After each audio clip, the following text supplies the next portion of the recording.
সেদিন আল্লাহ তাআলা অনেক আলেমকে ডাকবেন, অনেক দাঈদেরকে ডাকবেন, অনেক দুআত ইলাল্লাহদের তিনি ডাকবেন।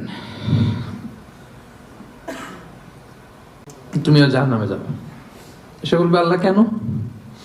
আমি মানুষকে কোরআন শিখিয়েছি, আমি মানুষকে হাদিস শিখিয়েছি,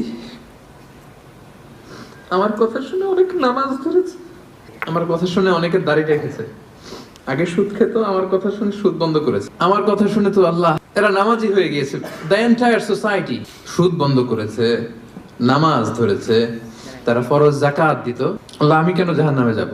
আল্লাহ বলবেন, তুমি এই দাওয়াতি কাজ করেছো, লোকজন তোমাকে বড় আলেম বলবে, লোকজন তোমাকে বড় সেলিব্রিটি বলবে, লোকজন তোমার নামে তাকবীর দিবে, তোমাকে বড় আলেম বলবে, বড় দাঈ বলবে। এটা তো বলা হতো তোমাকে দুনিয়াতে, আল্লামা বলে ডাকা হতো তোমাকে। আল্লাহ এরকম আলেম হওয়া থেকে আমাদেরকে তুমি বাঁচাও।